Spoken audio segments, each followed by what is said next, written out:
কেন তুমি এত কথা বলতেছো? তুমি আমার প্রশ্নের উত্তর না দিয়ে তুমি আমাকে অন্য কথা শোনাচ্ছ কেন? তোমার কাছ থেকে আমি যেটা জানতে চাই তুমি সেটা বলো। তো আমরা জানি যে এআই এর সাথে আমরা কথা বলতে পারি। তো আমরা এখন এআই এর সাথে কথা বলবো। এআই মানে হচ্ছে জিপিটি। তো এখানে টেক্সট করার অপশন আছে এবং ভয়েস করার অপশনও আছে। তো এখান থেকে আমরা এই যে ভয়েস অপশন এটাতে ক্লিক করব। তো চলে আসছে। তো লোডিং হচ্ছে, এখনো এআই আসে নাই। আমি শুনতে পাচ্ছি। তুমি কেমন আছো? হ্যাঁ, আমি ভালো আছি। তো তুমি কি এআই?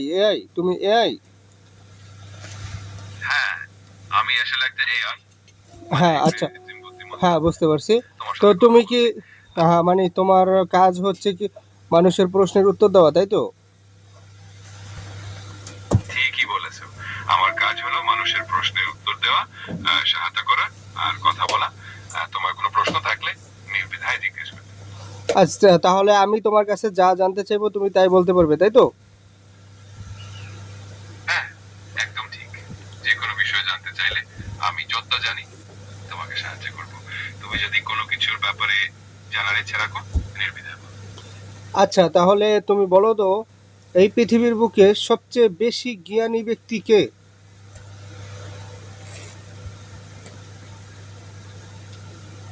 রাষ্ট্রবিজ্ঞানী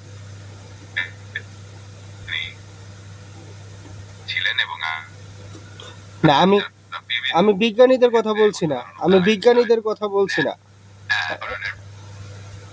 আমি বিজ্ঞানীদের কথা বলছি না। আমি বলছি এই পৃথিবীর বুকে সবচেয়ে জ্ঞানী ব্যক্তি কে? জ্ঞানী, বিজ্ঞানী নয়, জ্ঞানী।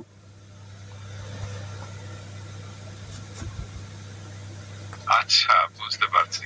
যদি আমরা সবচেয়ে বেশি জ্ঞানী ব্যক্তির কথা বলি তাহলে সেটা একটু সাবজেক্টিভ বা ব্যক্তিগত মতামতের ব্যাপার।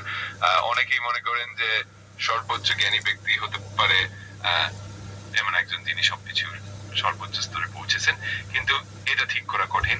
এটা একটা চমৎকার দর্শনীয় প্রশ্ন। 1 থেকে 1 কোটি পর্যন্ত গুণে শোনাও। এটা একটু বড় কাজ হবে, আমি পুরোটা একসাথে বলতে পারবো না।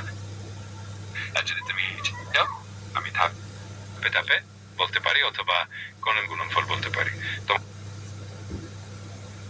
তুমি 1 থেকে গুণে 1 কোটি পর্যন্ত শোনাও আমাকে। 1 কোটি, বেশি বলি নাই, মাত্র 1 কোটি বলছি। 1 থেকে 1 কোটি পর্যন্ত গুণনফল বলতে গেলে এটা অনেক, আর সেটা হবে। কিন্তু আমি চাইলে ছোট ছোট ধাপে তোমাকে সাহায্য করতে পারি, বা যদি কোনো